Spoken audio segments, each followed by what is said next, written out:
Thank you, and good afternoon.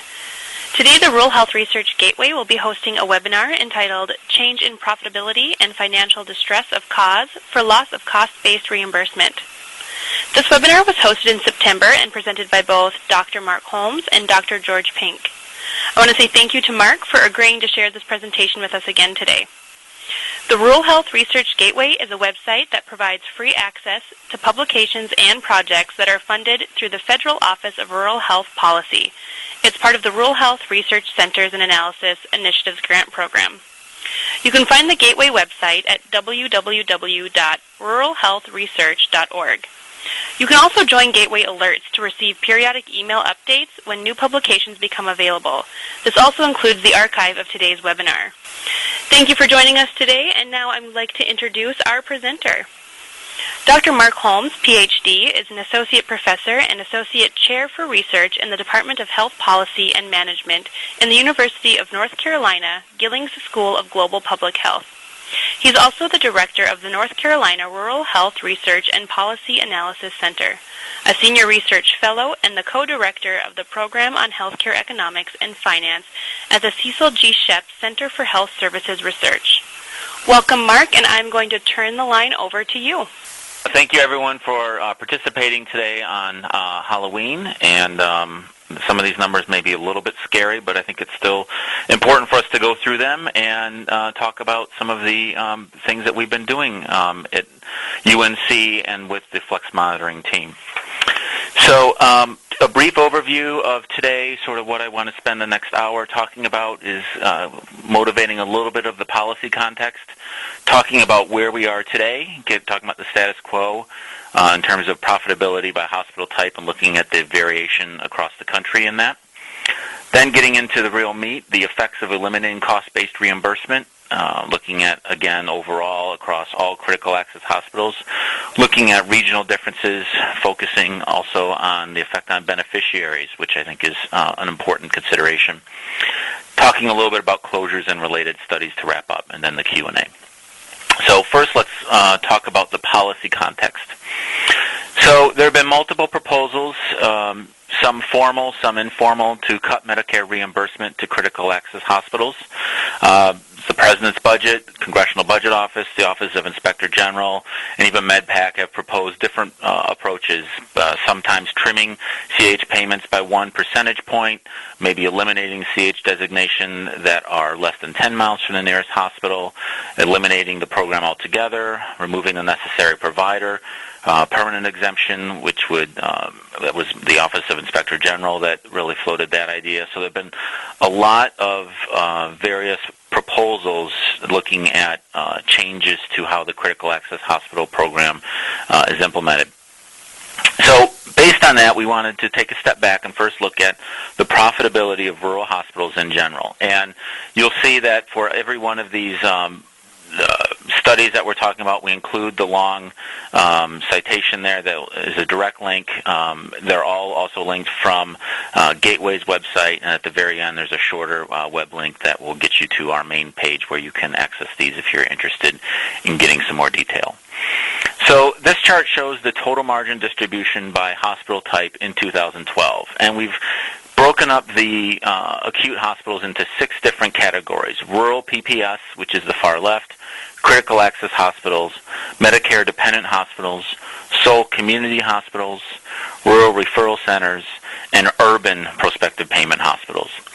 And what you can see from this chart is the different colors represent the distribution of total margin, whereas rural PPS have generally the lowest. You see that median right there is just above 0%, and then it goes from left to right from there, so that urban prospective payment have the highest median total margin.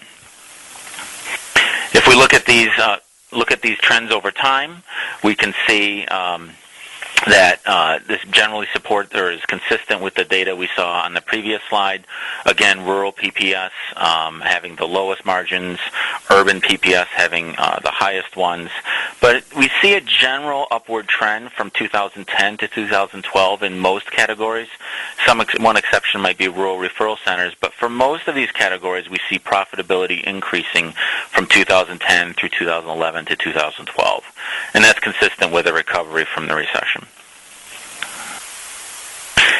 In terms of operating margin, the chart looks generally the same. You'll note that with a fine eye, you can see it's a little bit lower. Operating margins tend to be lower than total margin, but again, consistent with the previous slide, rural PPS, critical access, and Medicare dependent tend to be among the lower groups. Sole community hospital is sort of in between, with rural referral centers and urban prospective payment being the higher margin medians. So what does this tell us? Well, this study tells us that urban hospitals that are paid under PPS and the rural referral centers consistently had the highest profitability compared to other hospitals with other payment classifications. Rural hospitals, particularly those paid under PPS and critical access hospitals, had the lowest profitability, and we saw a general upward trend from 2010 to 2012. So again, looking at the status quo, let's look at the geographic variation. So how does profitability vary across the country? And so this chart is a little bit difficult to read in terms of the left to right, but we see the different divisions of the country, New England, Mid-Atlantic, East, North, Central, and so on, from left to right. And it's the same general format as the previous slides, with breaking the distribution of profitability into four categories. The bottom quarter, the light green is the second lowest quarter, the dark blue is the second highest quarter, and then the light blue is the highest quarter. And you can see that there's considerable variation across the country in terms of how total margin is distributed, with, for example, West South Central having some of the higher total margin, and others being much lower. Mid-Atlantic, for example, having a lower operating margin generally. We see the West South Central and Pacific going with very low operating margins for some of the ones in the bottom, an operating margin of negative 120%, which would be quite unusual, but sometimes the data present in that manner. So profitability of CAHs varied across the states and across the divisions. In general, CAHs in Hawaii, Georgia, and Kansas had the lowest total margin and the lowest operating margin. CAHs in the South, for example, the South Atlantic and East South Central, had the lowest total margin and operating margin, whereas those in the East North Central had the highest total margin and the highest operating margin. So there's a wide variability in terms of profitability across the country, and we'll see more of that as we dive into the data a little bit more. So the implication of that in that fourth bullet is that if the CAH program becomes decertified, or there are changes to it, and then loss of cost-based reimbursement is implemented, then that's going to reduce hospital profitability with the potential for wide variation in terms of the effect by state and region. Some states and regions may be only minorly affected, whereas others may be majorly affected, depending on where they are with their current finances. So that reviews sort of where we are today, and now we'd like to get into the real interest of this webinar, is what would happen if we talk about eliminating cost-based reimbursement. And so this is the brief that we'll be driving mostly off for this: change in profitability and financial distress from loss of cost-based reimbursement. And so we need to take a step back and talk about what we mean by financial distress. Back in 2011, the Flex Monitoring team developed a financial distress model that used key characteristics of the critical access hospital today to model what their financial status would look like in 2 years. And so the kinds of elements that went into the predictor side are the current profitability, the reinvestment of the CAH in terms of its, the ability to, or the degree to which it reinvested its earnings, the size of the hospital, but it also incorporated key characteristics of the market in which the hospital is situated, the competition it faced, how far to nearest other hospital, the status, the socioeconomic status of the community. Was it a poor community or a relatively higher income community? What is the size of the market? How many people live in the area that's served by the critical access hospital? And by taking these kinds of variables, we took and modeled the hospitals in terms of their risk of financial distress within 2 years. High, mid-low, and low, with the kinds of outcomes being associated with those, for example, being things like a decline in the fund balance or decline in equity, 3 consecutive years of negative operating margin, a closure, a substantial decline in the equity as well over a number of years. So that's the general tool that we're going to use. And so stepping back again to how we might think about giving the policy context, we looked at various approaches that have taken to look at how much more critical access hospitals get because they are reimbursed under cost-based system relative to a prospective payment system. And Medicare Payment Advisory Commission, the CBO, and the Office of Inspector General all came up with slightly different estimates for how the average hospital is affected in terms of the difference between what it gets from Medicare under cost-based versus what it would get under prospective payment. And in general, they range from about 17% to about 30%. And so we modeled what would happen to critical access hospitals if Medicare revenue were to reduce from 20%, and what would happen if it would reduce 30%. And this being the current approach for modeling what happens to a hospital if it were to revert to prospective payment.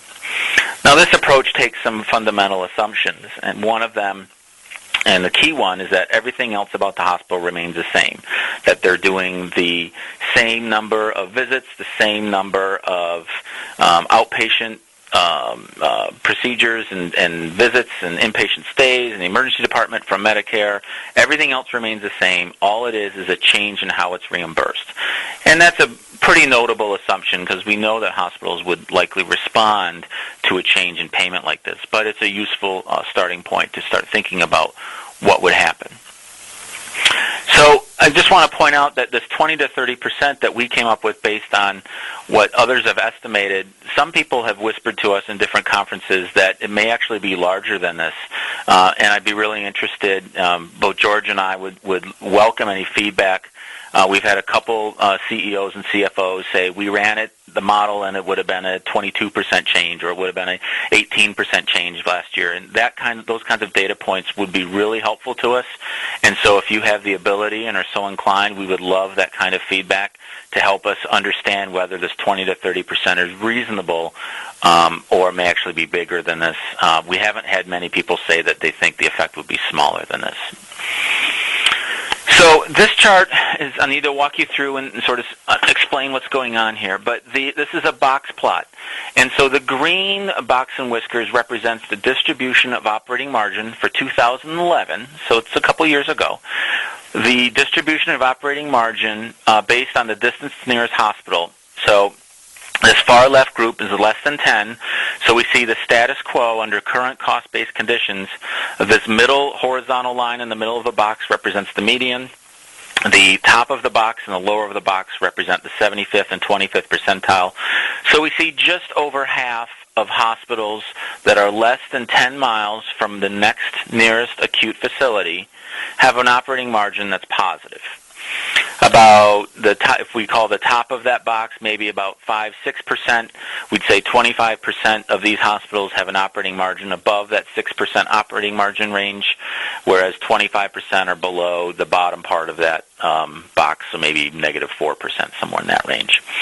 If we look at first the green boxes and walk our way through it, we see that the hospitals that are less than 10 or 10 to 15 miles from the next nearest hospital have slightly higher operating margin than the rest of the hospitals. In particular, those hospitals, critical access, that are 25 to 35 miles from the next closest hospital has the lowest median operating margin. And we can see there that over half of critical access hospitals 25 to 35 miles from the nearest other acute facility have a negative operating margin. And then the far right represents the total of all critical access hospitals. Now, as we work our way through the colors, the dark blue box represents what would happen to operating margin under a 20% reduction to Medicare reimbursement. And you can see that the box shifts down quite dramatically by approximately 6 percentage points. This chart, the median for the less than 10 is probably 1 to 2% on the far left, and probably negative 4% in the dark blue box. And again, overall, we see that dark blue box sliding down considerably at every distance point. The light blue box, which might represent Carolina blue, is a 30% reduction. And we see that for most of those, for every single distance hospital, except with the exception of 10 to 15 miles, over 75% of hospitals would have a negative operating margin with a 30% reduction in Medicare reimbursement. So this kind of change going from cost-based to prospective payment, if it on average it means about a 30% reduction in Medicare reimbursement, would have major effects on operating margin for hospitals across the distance, across all distance levels. And again, we see that 25 to 35 mile range being probably the ones who are most at risk, having the most likely to be a negative operating margin. Now, we can also use this approach to model the financial distress. So if you remember, we took the current conditions for the hospital and modeled and put each hospital into one of 4 buckets, if you will, in terms of their risk of financial distress in the next 2 years. And what we've done here is, again, starting with SQ, the status quo, we look at the distribution. Let's start with the total on the far right. Currently, about 10% of critical access hospitals are in the highest risk, that black bar, of financial distress. Another 11% are in that blue, which is a mid-high risk, 15% for a mid-low, and about 64% are in the lowest risk. If you look across distance first, looking at the status quo, those hospitals, those critical access hospitals that are closest to other hospitals have the lowest probability of financial distress. So only 6% are in this highest category of risk for financial distress. When you look at the other categories, 10, 11, 9, and 9. Now again, what happens as we change our reimbursement structure to transition from cost-based to prospective payment? If this entails about a 20% reduction, again focusing on the less than 10 miles, rather than 6% of critical access hospitals being at high risk of financial distress, it increases to 21%, almost over triple the rate. That happens across the board, going from 10 to 17 in those that are 10 to 15 miles, from 11% to 19%, those in the 15 to 25 mile range, and so on based on distance. If we were to go all the way to a 30% reduction, given that some estimates have put that that's what a conversion from cost-based to prospective payment would mean, then the proportion of critical access hospitals that are less than 10 miles from a nearest acute facility, the proportion of those that are in the highest risk of financial distress goes from 6 under the status quo to about 25% under this reduction, a quadrupling in terms of the rate of risk. Again, an across-the-board change for all of these. But you'll notice that some types of hospitals, in terms of their distance, are more affected than others. Those that are 10 to 15 miles, the rate basically doubles from 10% to 19%. Again, but those closest ones increase by fourfold. 25 to 35 triples. And so there are differing effects depending on how far the critical access hospital is from the next nearest facility. And so when you talk about proposals that roll back cost-based for a subsection of critical access hospitals, for example, those within 10 miles, or those that would not, or those that would only qualify under the necessary provider provision, 25 to 35 miles, depending on the topography of the region, you can see varying effects in terms of how they would respond and the impact on them in terms of the distress. So Reviewing those key findings, in these 20 to 30% reductions, the percent of critical access hospitals with negative operating margin projected to be 72%, almost three-quarters, or 80% respectively. And the effect of this distribution is largely independent of the distance to the nearest hospital. In general, as a rule of thumb, the operating margin fell about 6 percentage points. For a 20% reduction in Medicare revenue, again, being one estimate for conversion from cost-based to PPS, about 40% of hospitals that are 25 to 35 miles from the nearest, and about 36% of those that are greater than 35 miles. So those that are farthest away from the next nearest facility would be at high or mid-high risk of financial distress. And in this talk, we're not going to get into what these different risk levels mean, but I'll refer you to the brief that is cited at the beginning of this section, which talks about what this risk entails and what proportion of hospitals in a high risk category have a negative operating margin within 2 years or have a negative equity within 2 years.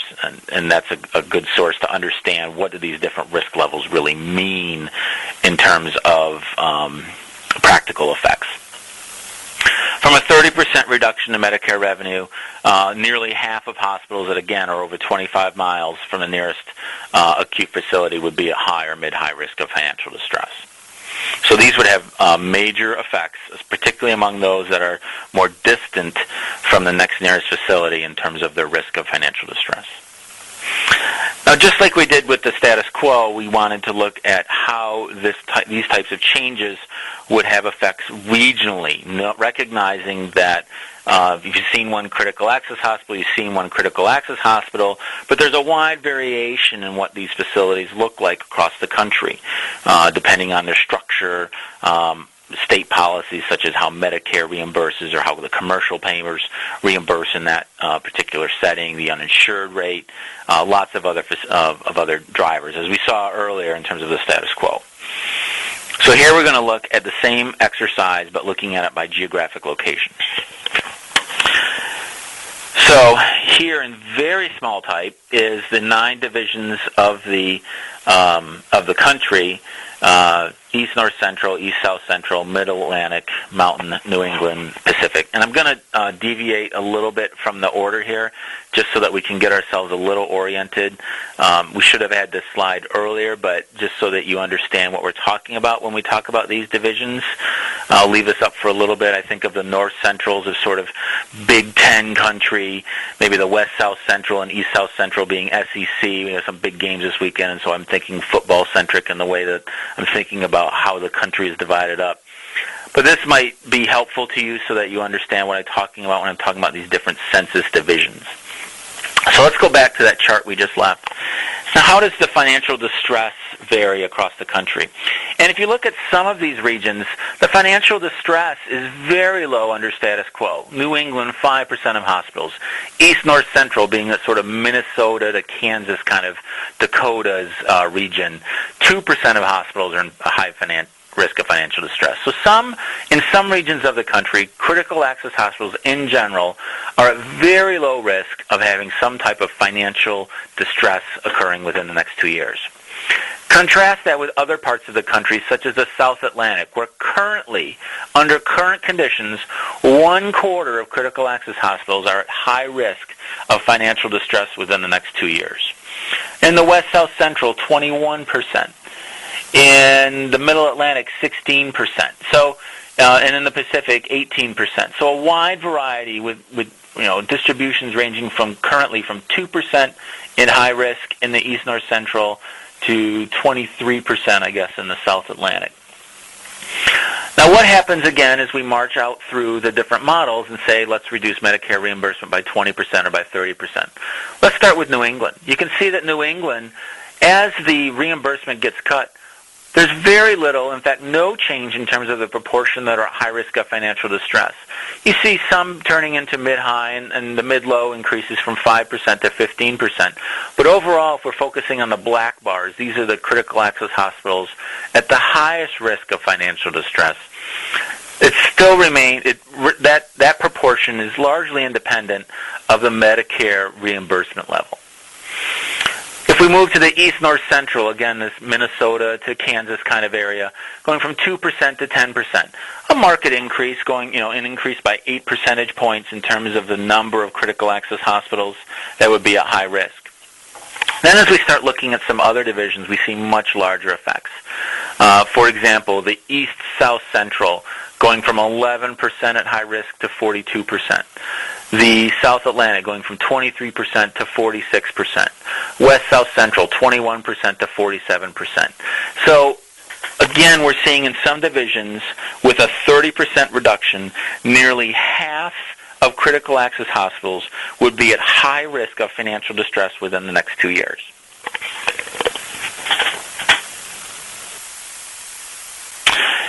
This chart's a little bit easier to see as we break them into regions rather than division, but it's consistent with the same story. The region is jumping out at you probably more than others is the South. The South has historically had lower profitability, higher levels of financial distress for rural hospitals in particular, and that's manifested here as well under current conditions with 19% being at high risk and under a 30% reduction. Again, nearly half of critical access hospitals would be at a high risk of financial distress within 2 years. The Midwest and the Northeast are generally much healthier financially critical access hospitals. The Northeast, again, being, in terms of the percent at high risk, being very modestly affected by these different payment policies.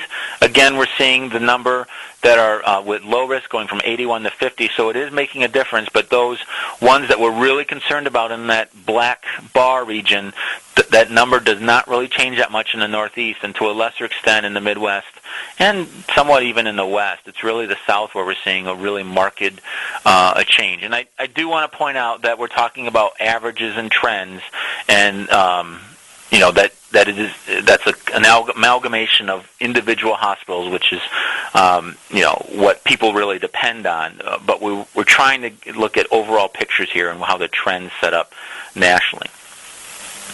Here's that census division set up again that we talked about.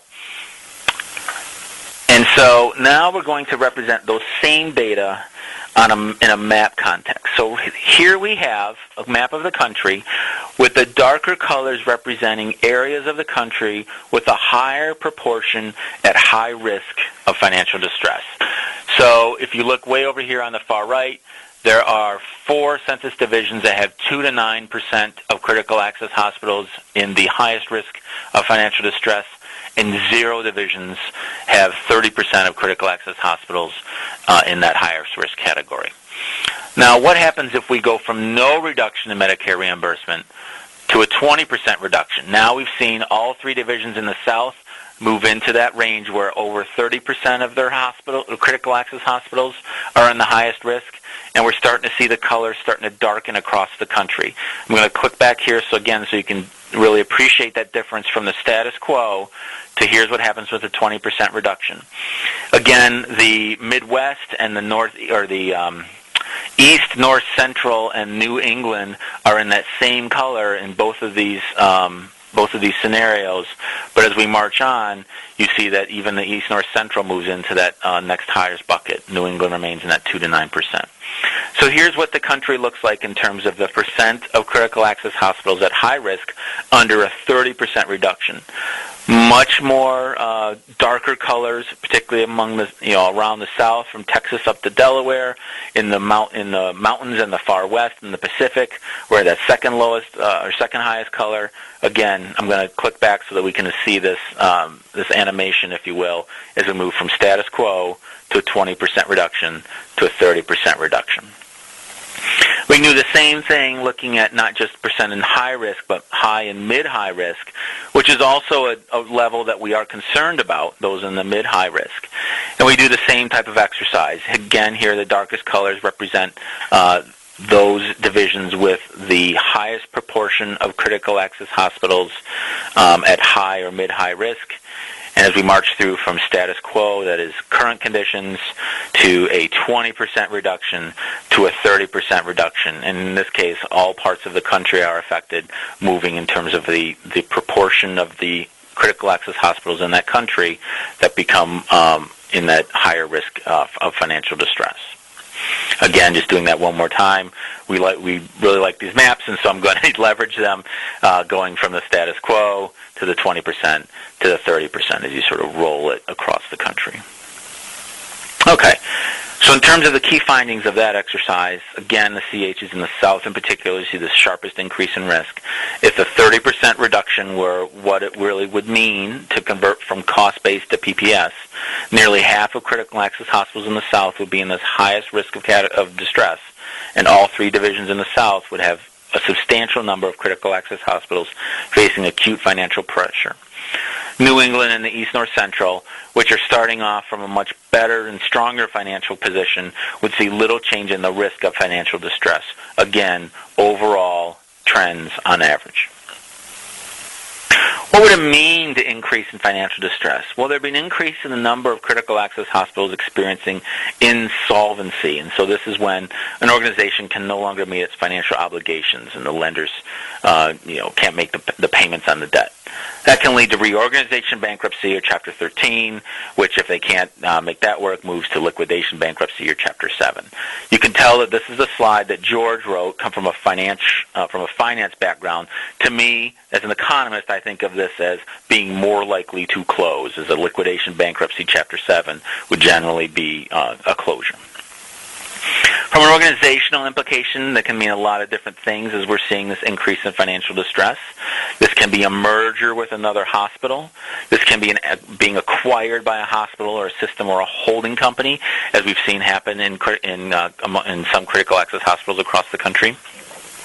The facility convert to a different function. It can convert to a long-term care facility, or maybe a federally qualified health center, or maybe some other type of clinic. It could affiliate with a system or a network or an alliance.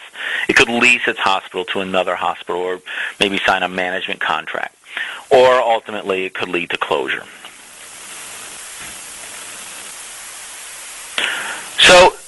So far for the last 30-some minutes, we've really been focusing on the finances of the hospital. But these changes are going to affect beneficiaries as well, and in particular, Medicare beneficiaries as they experience these types of changes. So we wanted to look at what would happen for beneficiaries in terms of the travel time if some of these financially vulnerable critical access hospitals were to close. So the general design here was to take critical access hospitals across the country, find those that look particularly financially vulnerable, model them as closed, that is, pretend they're closed, and then see how much farther would beneficiaries have to travel in order to get their acute care. So in this chart, I want to walk you through it. The far left is the status quo.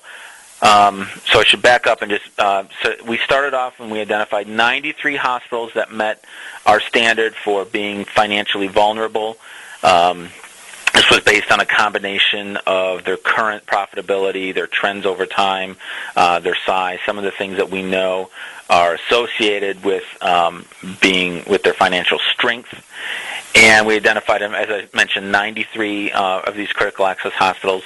And then for every rural zip code in the country, we calculated the distance between the middle of that zip code and the closest hospital. And then we closed, in air quotes, these 93 critical access hospitals and repeated this exercise with the idea that if these 93 hospitals were closed, the beneficiaries living in these zip codes would have to go to their next closest facility for their care. And we wanted to know how much farther that distance might be. So we identified 490 zip codes with a population of 1.4 million people that would be affected by a change in distance to nearest facility if one of these 93 critical access hospitals closed. So starting from the status quo, among these 490 zip codes, the average distance to the nearest critical access hospital was 9.9 miles. The median, that is that distance such that half of the people would go less than it, half of the people would go more than it, was 9.4, and the distance ranged from a tenth of a mile to 46.7 miles. Then we said, all right, now let's close these 93 hospitals.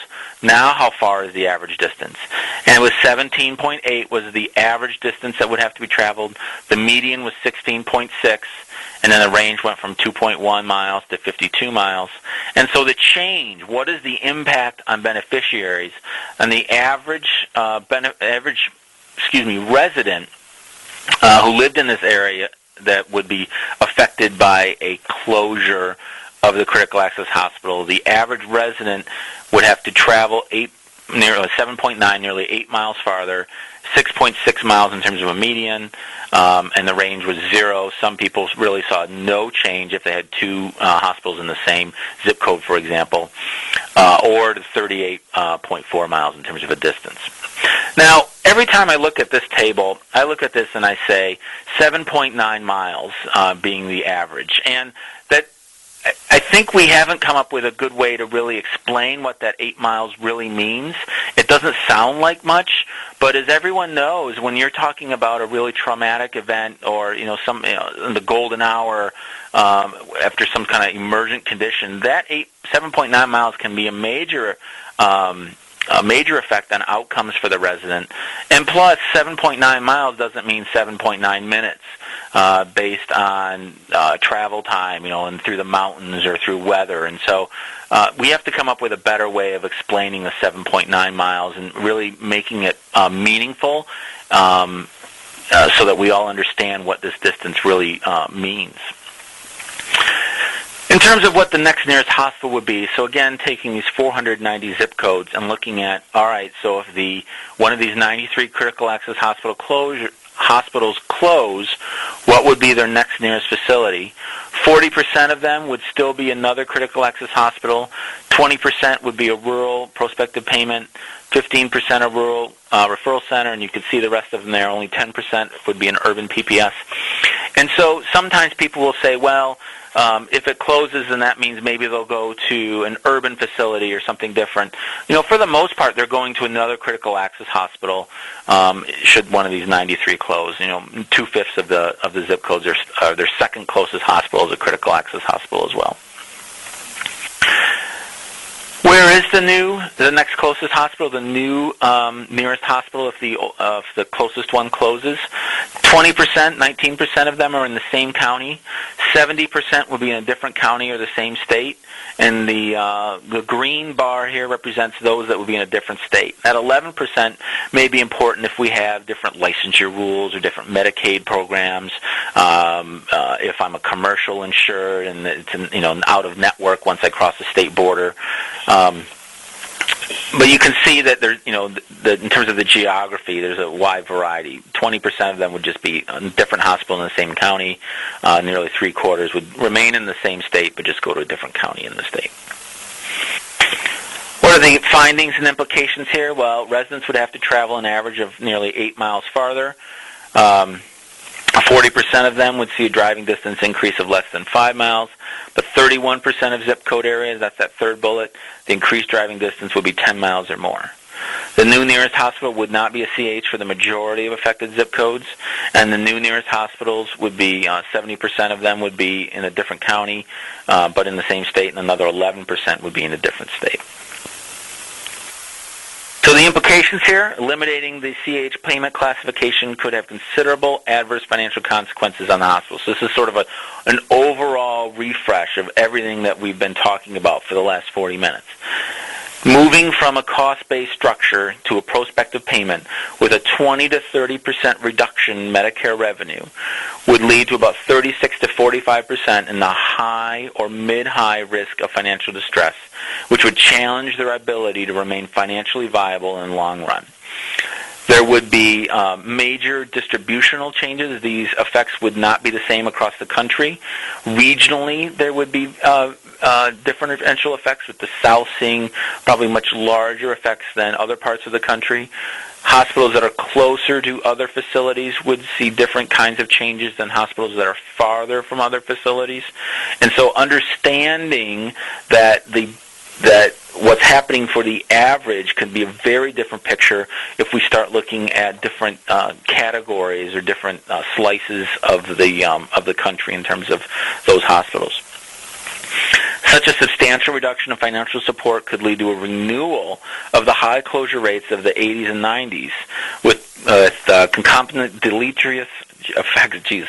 Friday afternoon, hard word to say, on the health and economic well-being of these communities. So we know that closures in hospitals have health effects. We know that there are economic development effects for the communities that are seeing these kinds of closures. And the Critical Access Hospital program from when it was instituted in 1996, the large impetus for it was the rapid number of closures occurring in the 80s and 90s after the advent of prospective payment. And by almost all accounts, the Critical Access Hospital program has really stemmed that large number of closures. We saw the closure rate fall dramatically after the CAH program was implemented in the late 90s, throughout the 2000s. We're starting to see it tick up again. And what would happen if we were to move back to what we saw before? The models and the analysis that we've done in the last 40 minutes offers some guidance on that. So what would happen? If we talked about these high closures, that leads us to our next project. And these are closures and related studies that I want to just mention real briefly in our last couple minutes here. So you may know that through partnership with lots of other institutions, including ORHP, National Rural Health Association, the American Hospital Association, we've been collecting data on rural hospital closures across the country. I think the current count I've seen from January 2010 through today is 42. There's a website here you can go to where it's bit.ly/rural closures, and it will take you to a map that we've structured here. You can see it. There's a picture of it right here on the slide that shows location of all 42 of these hospitals that were in rural areas. You can drill down, you can click on them, you can see when they closed, you can tell what kind of hospital they were, what are they now, lots of information that we have on it. But what we really hope to get out of this is a portal, a way to gather information. A lot of times when rural hospitals close, it takes a while to discover that. We're searching websites, we're searching news outlets, we're working with CMS on a quarterly basis to get their most current list of hospitals. But sometimes they don't really.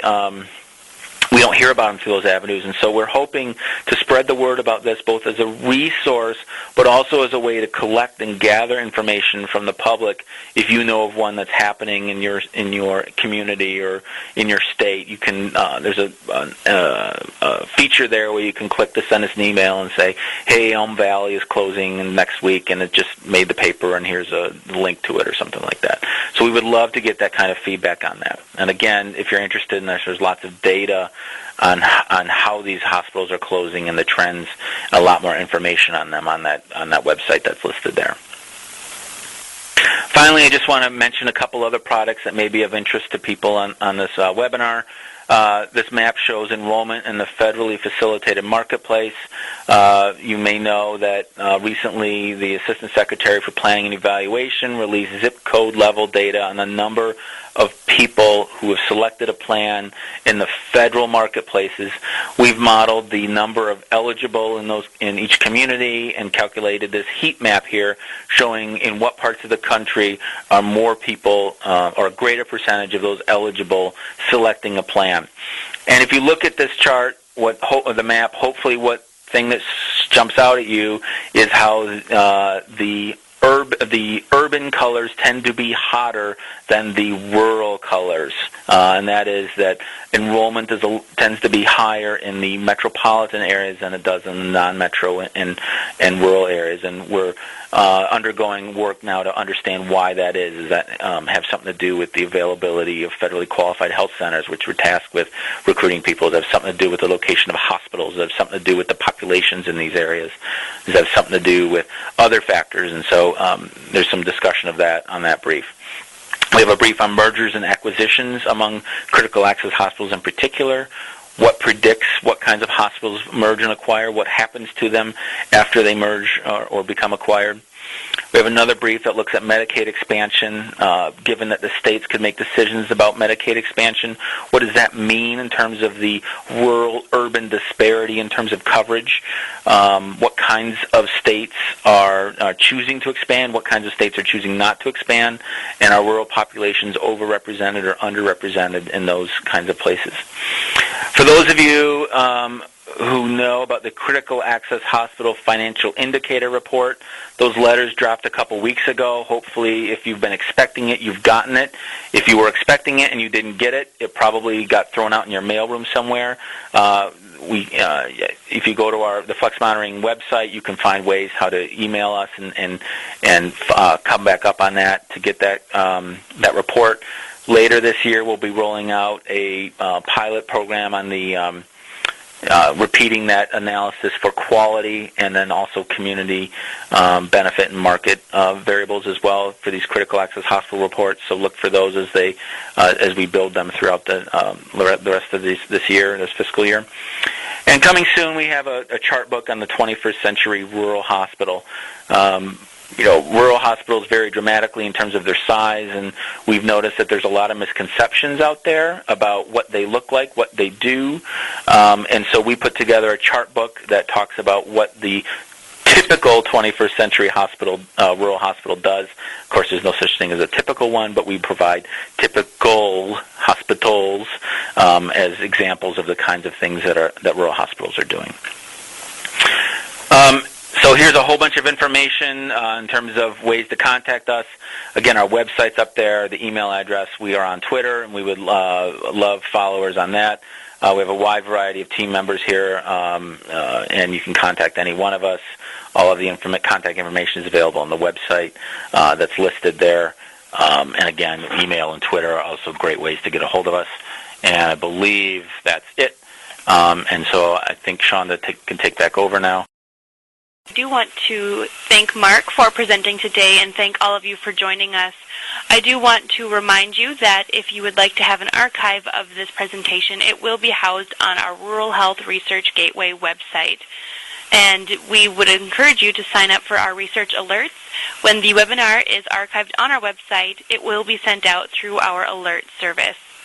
If there are no other questions, I thank all of you for your time.